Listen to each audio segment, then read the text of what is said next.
Bonjour, bienvenue dans la série sur l'électrodynamique classique. Alors, pour illustrer la diversité des méthodes de résolution d'un problème aux limites en magnétostatique, considérons le cas suivant. Je fais dessin.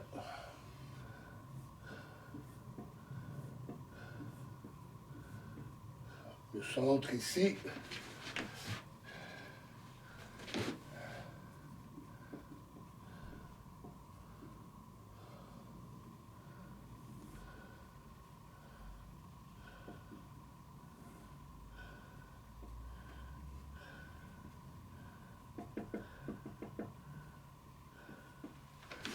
Alors, on a une sphère de rayon A dotée d'une magnétisation M permanente uniforme d'intensité M0 et parallèle à l'axe des Z.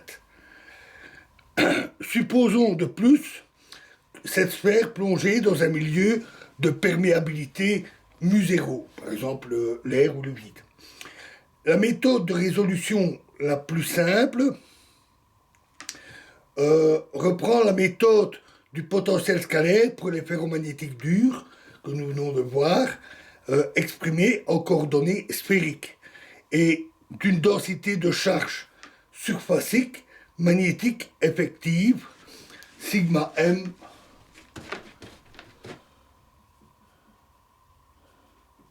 de θ. Si on a m égale m0 epsilon 3, alors sigma m est donné par la normale fois la magnétisation, il est donc égal à m0 cosinus θ.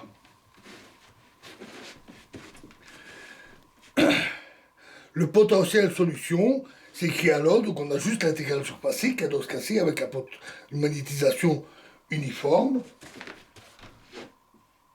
phi m de Rθ est égal à mu0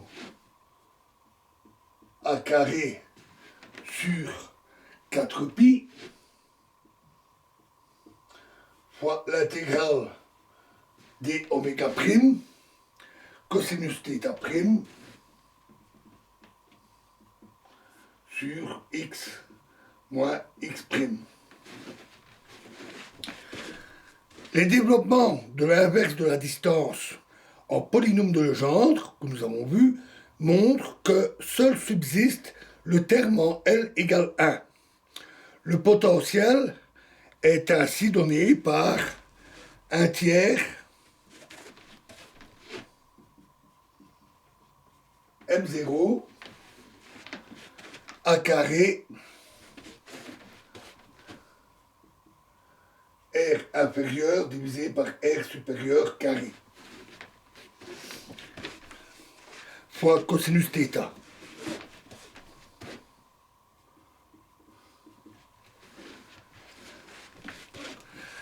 Où R inférieur et R supérieur sont les plus petites et plus grandes valeurs des deux longueurs R et A.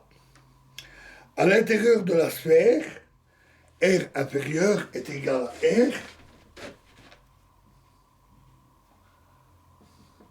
et R supérieur est égal à A.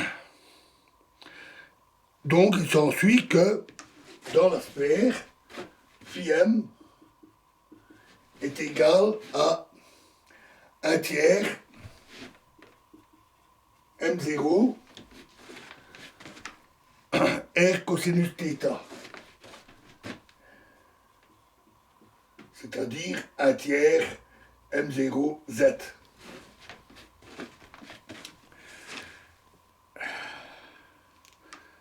Le champ et l'induction magnétique sont donc H intérieur est égal à moins 1 tiers de la magnétisation et B intérieur est égal à 2 mu0 sur 3 de la magnétisation. Alors remarquons que B int est parallèle à M, tandis que H int est antiparallèle. Hors de la sphère, on a R égale A, R inférieur égale A et R supérieur égale R. Et donc le potentiel est phi m égale 1/3 mu0 A cube cosinus θ sur R carré. Et on reconnaît là le potentiel d'un dipôle de la un dipôle de moment égal à m égale, c'est pas mu0, c'est m0, moment égal à 4pi A cube sur 3 fois la magnétisation.